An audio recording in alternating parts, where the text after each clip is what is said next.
इस वीडियो में हम चर्चा करेंगे कि शीर्षाभिमुख कोण या जिसे हम वर्टिकली अपोजिट एंगल्स भी कहते हैं वो क्या होते हैं।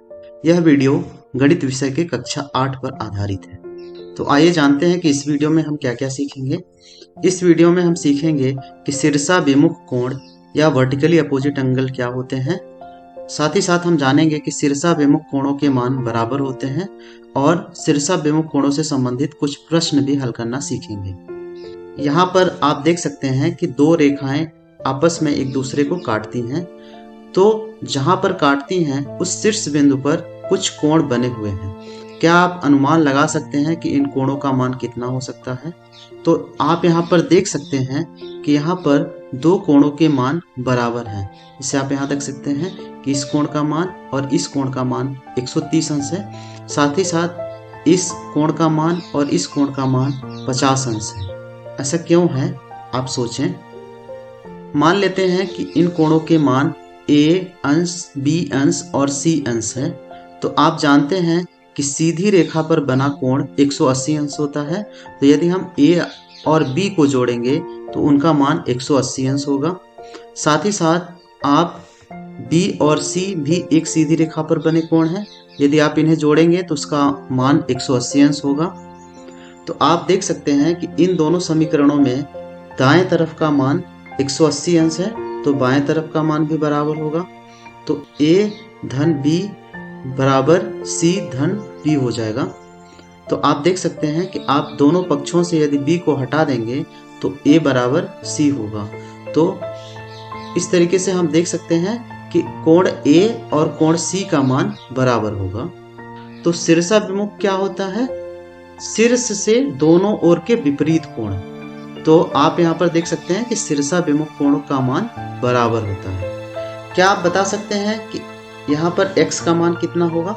क्योंकि ये दोनों शीर्षाभिमुख कोण हैं इसलिए x का मान 120 अंश होगा। क्या आप इसी तरीके से बता सकते हैं कि यहाँ पर x का मान क्या होगा? बिल्कुल ठीक, ये दोनों शीर्षाभिमुख कोण हैं इसलिए x का मान 35 अंश होगा। इसी तरीके से क्या आप बता सकते हैं कि यहाँ पर x का मान क्या होगा?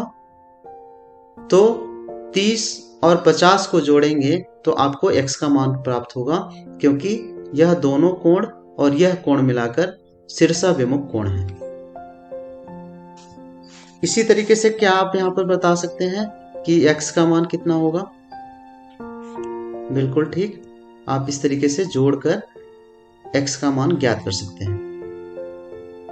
ठीक इसी तरीके से क्या आप यहाँ पर x का मान ज्ञात कर सकते हैं?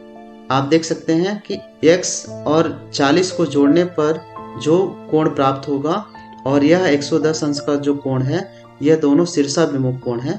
इस तरीके से आप x का मान को 110 में 40 घटाकर प्राप्त कर सकते हैं। इसी तरीके से आप वीडियो को थोड़ी समय रोकें और सोचें कि यहाँ पर x का मान क्या होगा। बिल्कुल सही, x का मान 60 अंश होगा।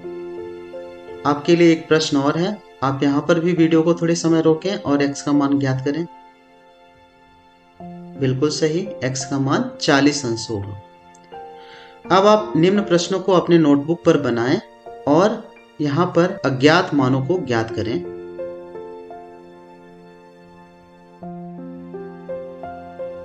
अब आप अपने उत्तर का मिलान कर लें। तो इस वीडियो में हमने सीखा कि शीर्षाभिमुख कोण क्या होते हैं। साथ ही साथ हमने जाना कि शीर्षाभिमुख कोण बराबर होते हैं और शीर्षाभिमुख कोणों से संबंधित कुछ प्रश्न भी हल करना सीखे। अब आप अपने मित्र को निम्न प्रश्न का वर्णन करते हुए एक व्हाट्सएप संदेश लिखें। आपके लिए प्रश्न है, शीर्षाभिमुख कोण क्या होते हैं? इस वीडियो में इतना ही। धन्यवाद।